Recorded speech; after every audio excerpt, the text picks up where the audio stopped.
ಮೂರ್ತಿಗಳ ಬಗ್ಗೆ, ಮೂರ್ತಿ ಪ್ರತಿಷ್ಠಾಪನೆ ಬಗ್ಗೆ 2 ಮಾತನ್ನು ಹೇಳಲಿಕ್ಕೆ ಇಚ್ಛೆ ಪಡ್ತಾ ಇದ್ದೇನೆ. ಸಮಯ ಬಹಳಷ್ಟು ಆಗಿದೆ, 10 ಗಂಟೆ ಆಗಿದೆ.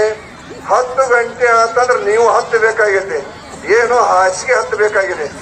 ಅದಕ್ಕೆ ಹೆಚ್ಚಿಗೆ ಸಮಯವನ್ನು ತೆಗೆದುಕೊಳ್ಳಲಾರದೆ ಮತ್ತು ಪ್ರಾಣ ಪ್ರತಿಷ್ಠೆ ಬಗ್ಗೆ 2 ಮಾತನ್ನು ಹೇಳಲಿಕ್ಕೆ ಇಚ್ಛೆ ಪಡ್ತಾ ಇದ್ದೇನೆ. ನೋಡ್ರಿ, ಒಂದು ಮಾತು ನಿಮ್ಗೆಲ್ಲರಿಗೂ ನೆನಪಿದೆ. ನಾವೆಲ್ಲ ಮೂರ್ತಿಗಳನ್ನು ಮಾಡಿಸ್ತಾ ಇದ್ದೇವೆ. ಅದರಿಂದ ಕಲ್ಲಿನಿಂದ ಅಥವಾ ಕಟ್ಟಿಗೆಗಳಿಂದ ಅಥವಾ ಲೋಹಗಳಿಂದ. ಆದರೆ ಇವತ್ತು ಈ ಗ್ರಾಮ ದೇವತೆಯಲ್ಲಿ ಮೂರ್ತಿಗಳನ್ನು ನಾವೆಲ್ಲ ಮಾಡಿಸ್ತಾ ಇದ್ದೇವೆ ಕಟ್ಟಿಗೆಯಿಂದ ಮೂರ್ತಿಗಳನ್ನು ಮಾಡಿಸ್ತಾ ಇದ್ದೇವೆ, ಕಲ್ಲಿನಿಂದ ಮೂರ್ತಿಗಳನ್ನು ಮಾಡಿಸ್ತಾ ಇದ್ದೇವೆ. ಯಾಕೆ ಅಂತ ತಿಳ್ಕೊಂಡು ಕೇಳಿದ್ರೆ ಅವುಗಳನ್ನು ನಾವು ಕಲ್ಲಿನಲ್ಲಿ ನೋಡ್ತಾ ಇದ್ದೇವೆ ಮತ್ತು ಕಟ್ಟಿಗೆಯಲ್ಲಿ ನೋಡ್ತಾ ಇದ್ದೇವೆ. ಹೀಗಾಗಿ ಕಲ್ಲು ಮತ್ತು ಕಟ್ಟಿಗೆಯಿಂದ ನಾವು ಮೂರ್ತಿಗಳನ್ನು ಮಾಡಿಸ್ತಾ ಇದ್ದೇವೆ. ಅದಕ್ಕೆ ಸಂಸ್ಕೃತದಲ್ಲಿ ಒಂದು ಮಾತನ್ನು ಹೇಳ್ತಾ ಇದ್ದಾರೆ, ನ ದ್ವೇಷಂತೆ ಪರನಿಂದಾಂನ ನ ಕುರುವತೆ ಅನಾಹುತ ನ ಛಾಯಾಂತಿ ದೇನಾಸ್ಮ ನೋಪಿ ದೇವತಾ ಅಂತ ತಿಳ್ಕೊಂಡು ಒಂದು ಮಾತನಾಡ್ತಾ ಇದ್ದಾರೆ. ಆ 4 ಗುಣಗಳಲ್ಲಿ ಮೊದಲನೇ ಗುಣ ಯಾವುದು ಅಂತ ತಿಳ್ಕೊಂಡು ಕೇಳಿದ್ರೆ ನ ದ್ವೇಷಂತೆ. ಕಲ್ಲಿರ್ಬೋದು, ಕಟ್ಟಿಗೆ ಇರ್ಬೋದು, ಯಾವ ಕಾಲಕ್ಕೂ ಯಾರನ್ನು ದ್ವೇಷ ಮಾಡುವುದಿಲ್ಲದು. ಈ ಜಗತ್ತಿನಲ್ಲಿರ್ತಕ್ಕಂಥ ಪ್ರಾಣಿಗಳನ್ನು ನೋಡಿದಾಗ, ಮನುಷ್ಯನನ್ನು ಮದುವೆ ಮಾಡಿಕೊಂಡು ಎಲ್ಲ ಪ್ರಾಣಿಗಳನ್ನು ನೋಡಿದಾಗ ದ್ವೇಷ ಭಾವನೆಯಿಂದ ಕೂಡಿಕೊಂಡಿರ್ತಕ್ಕಂತಹ ಜೀವಿಗಳನ್ನು ನೋಡ್ತಾ ಇದ್ದೇವೆ. ಆದರೆ ಕಲ್ಲು ಇರಬಹುದು, ಕಟ್ಟಿಗೆ ಇರಬಹುದು, ಯಾವುದನ್ನೂ ಕೂಡ ಇವು ದ್ವೇಷ ಮಾಡುವುದಿಲ್ಲ. ಹೀಗಾಗಿ ನಾವು ಕಲ್ಲಿನಿಂದ ಮತ್ತು ಕಟ್ಟಿಗೆಯಿಂದ ಮೂರ್ತಿಗಳನ್ನು ಮಾಡಿಸ್ತಾ ಇದ್ದೇವೆ. 1ನೇ ಗುಣ. ಇನ್ನು 2ನೇ ಗುಣ ಯಾವುದು ಅಂತ ತಿಳ್ಕೊಂಡು ಕೇಳಿದ್ರೆ ಪರನಿಂದ ನ ಕೂರುವಂತೆ. ಕಲ್ಲು ಕಟ್ಟಿಗಳು ಯಾವ ಕಾಲಕ್ಕೂ ಯಾರನ್ನು ನಿಂದನೆ ಮಾಡುವುದಿಲ್ಲವು. ಮನುಷ್ಯರಿರ್ಬೋದು, ಪ್ರತಿಯೊಂದು ಪ್ರಾಣಿಗಳಿರ್ಬೋದು, ನಿಂದನೆಯನ್ನು ಮಾಡತಕ್ಕಂಥ ಗುಣ ಜೀವಿಗಳಿಗೆ ನೋಡ್ತಾ ಇದ್ದೇವೆ. ಅಂತ ನಿಂದನೆಯನ್ನು ಮಾಡಲಾರದೆ ಇರ್ತಕ್ಕಂಥ ಗುಣ ಎಲ್ಲಿದೆ ಅಂತ ತಿಳ್ಕೊಂಡು ಕೇಳಿದ್ರೆ ಕಲ್ಲು ಮತ್ತು ಕಟ್ಟಿಗೆಯಲ್ಲಿದೆ. ಹೀಗಾಗಿ ನಾವು ಕಲ್ಲು ಕಟ್ಟಿಗೆಯಿಂದ ಮೂರ್ತಿಗಳನ್ನು ಮಾಡಿಸ್ತಾ ಇದ್ದೇವೆ. 2ನೇ ಗುಣ. ಕೇಳಿದ್ರೆ ನ ಛಾಯಾಂತೆ. ಕಲ್ಲು ಕಟ್ಟಿಗಳು ಯಾವ ಕಾಲಕ್ಕೂ ಯಾವುದನ್ನು ಇಚ್ಛೆ ಮಾಡುವುದಿಲ್ಲ, ಯಾವುದನ್ನೂ ಕೂಡ ಬಯಸುವುದಿಲ್ಲ. ಅದೇ ಮನುಷ್ಯ ಇರ್ಬೋದು, ಬೇರೆ ಪ್ರಾಣಿಗಳಿರ್ಬೋದು, ಏನಪ್ಪಾ ಅಂತಂದ್ರೆ ಹಸಿವೆ ಆಯ್ತು ಅಂದ್ರೆ ಊಟ ಬೇಕು, ಭೋಜನ ಬೇಕು ಅಂತ ತಿಳ್ಕೊಂಡು ಬಯಸ್ತಾ ಇದ್ದಾವ. ನೀರಿಳಿಕೆ ಅಂತಂದ್ರೆ ನೀರು ಬೇಕು ಅಂತ ತಿಳ್ಕೊಂಡು ಇಚ್ಛೆ ಮಾಡ್ತಾ ಇದ್ದಾವ. ಮನುಷ್ಯ ಸುಖದಿಂದ ಇರಬೇಕು ಅಂತ ತಿಳ್ಕೊಂಡು ದುಡ್ಡು ಬಯಸ್ತಾ ಇದ್ದಾನೆ, ಸಂಪತ್ತು ಬಯಸ್ತಾ ಇದ್ದಾನೆ, ಬೆಳ್ಳಿ ಬಂಗಾರ ಬಯಸ್ತಾ ಇದ್ದಾನೆ, ಹೊಲ ಮನಿ ಬಯಸ್ತಾ ಇದ್ದಾನೆ, ಗಂಡರು ಮಕ್ಕಳು ಮೊಮ್ಮಕ್ಕಳು ಏನೆಲ್ಲವನ್ನು ಕೂಡ ಬಯಸ್ತಕ್ಕಂಥ ಗುಣ ಪ್ರಾಣಿಗಳಲ್ಲಿದೆ. ಅದರಲ್ಲಿ ವಿಶೇಷವಾಗಿ ಮನುಷ್ಯನಲ್ಲಿದೆ. ಅಂತ ಯಾವುದನ್ನು ಬಯಸಲಾರದೆ ಇರ್ತಕ್ಕಂತಹ ಗುಣ ಎಲ್ಲಿದೆ ಅಂತ ತಿಳ್ಕೊಂಡು ಕೇಳಿದ್ರೆ ಅದು ಕಲ್ಲು ಕಟ್ಟಿಗೆಯಲ್ಲಿದೆ. ಹೀಗಾಗಿ ನಾವು ಕಲ್ಲು ಕಟ್ಟಿಗೆಯಿಂದ ಮೂರ್ತಿಯನ್ನು ಮಾಡಿಸ್ತಾ ಇದ್ದೇವೆ. ಇದು 3ನೇ ಗುಣ. ಇನ್ನು 4ನೇ ಗುಣ ಯಾವುದು ಅಂತಂದ್ರೆ ಅನಾಹುತ ನ ಛಾಯಾಂತೆ. ಒಂದು ಸ್ಥಾನದಿಂದ ಇನ್ನೊಂದು ಸ್ಥಾನಕ್ಕೆ ಸ್ಥಾನ ಪಲ್ಲಟನ ಮಾಡಬೇಕಾಗಿತ್ತು ಅಂತಂದ್ರೆ ಕಟ್ಟಿಗೆ ಇರ್ಬೋದು, ಕಲ್ಲಿರ್ಬೋದು, ಅದು ತನ್ನಷ್ಟಕ್ಕೆ ತಾನೇ ಯಾವ ಕಾಲಕ್ಕೂ ಸ್ಥಾನ ಪಲ್ಲಟನ ಮಾಡೋದಿಲ್ಲ. ವರ್ಷ ಹೋಗ್ಬೋದು, 10 ವರ್ಷ ಹೋಗ್ಬೋದು, 100 ವರ್ಷ ಹೋಗ್ಬೋದು, ಇದ್ದ ಸ್ಥಾನದಲ್ಲೇ ಇರ್ತಾ ಇದೆ. ಅದು ಸ್ಥಾನ ಪಲ್ಲಟನ ಮಾಡಬೇಕಾಗಿತ್ತು ಅಂತಂದ್ರೆ ನಮ್ಮಂತರು ನಿಮ್ಮಂತರು ಯಾರಾದ್ರೂ ಎತ್ತಿಟ್ಟಾಗ ಮಾತ್ರ ಅದು ಸ್ಥಾನ ಪಲ್ಲಟವನ್ನು ಮಾಡ್ತಾ ಇದೆ. ಹೀಗಾಗಿ ಯಾವ ಪ್ರಾಣಿಗಳು ಏನಪ್ಪಾ ಅಂತಂದ್ರೆ ಕಲ್ಲು ಕಟ್ಟಿಗೆಯಲ್ಲಿರೋದ್ರಿಂದ ನಾವು ಕಲ್ಲು ಕಟ್ಟಿಗೆಯಿಂದ ಮೂರ್ತಿಯನ್ನು ಮಾಡಿಸ್ತಾ ಇದ್ದೇವೆ. ಹೀಗಾಗಿ ಏನಪ್ಪಾ ಅಂದ್ರೆ ತೇನಾಸ್ಮ ನೋಪಿ ದೇವತಾ. ಅದರಲ್ಲಿ ದೇವರ ಭಾವನೆಯನ್ನು ತಂದುಕೊಳ್ಬೇಕಾಗಿತ್ತು ಅಂತಂದ್ರೆ ಆ ಕಲ್ಲು ಕಟ್ಟಿಗೆಯಿಂದ ನಿರ್ಮಾಣ ಮಾಡಿರ್ತಕ್ಕಂಥ ಮೂರ್ತಿಗಳಿಗೆ ಸಂಸ್ಕಾರವನ್ನು ನಾವು ಕೊಡ್ತಾ ಇದ್ದೇವೆ. ಸಂಸ್ಕೃತ ಒಂದು ಮಹತ್ವ ಇದೆ ಅಂತ ತಿಳ್ಕೊಂಡು ಕೇಳಿದ್ರೆ ನಿಮಗೆ ಅನೇಕ ಉದಾಹರಣೆಯನ್ನು ನಾವು ಕೊಡ್ತಾ ಇದ್ದೇನೆ.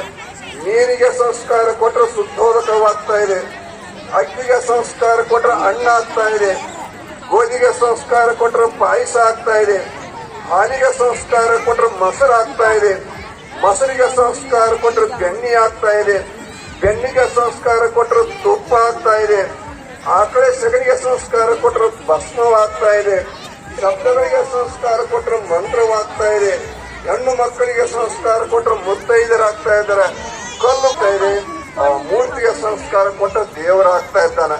ಇಂಥ ಒಂದು ಸಂಸ್ಕಾರ ಎಲ್ಲಾದ್ರೂ ಐತಿ ಅಂತಂದ್ರೆ ನಮ್ಮ ಭಾರತ ದೇಶದಲ್ಲಿ ಅಂತಕ್ಕಂತಹ ಮಾತನ್ನು ಈ ಸಮಯದಲ್ಲಿ ನಾವು ಹೇಳಲೇಬೇಕಾಗ್ತಾ ಇದೆ. ಅಂತ ಯಾವ ಮೂರ್ತಿಗಳಿಗೆ ಗುರುಗಳ ಮುಖಾಂತರ ಪ್ರಾಣ ಪ್ರತಿಷ್ಠಾಪನೆ ಸಂಸ್ಕೃತವನ್ನು ಅದನ್ನು ಯಾರಾದ್ರೂ ಮಾಡ್ತಾ ಇದ್ದಾರೆ ಅಂದ್ರೆ ಅದನ್ನು ಗುರುಗಳು ಮಾಡ್ತಾ ಇದ್ದಾರೆ ಅಂತಕ್ಕಂತಹ ಮಾತನ್ನು ಹೆಮ್ಮೆಯಿಂದ ಹೇಳಬೇಕಾಗ್ತಾ ಇದೆ. ಗುರುಗಳೇ ಯಾಕೆ ಬೇಕು ಅಂತ ತಿಳ್ಕೊಂಡು ಗುರುವಿನಲ್ಲಿ ಷಟ್ ಪರುಷ ಅಂತ ಇರ್ತಾ ಇದ್ದಾವೆ.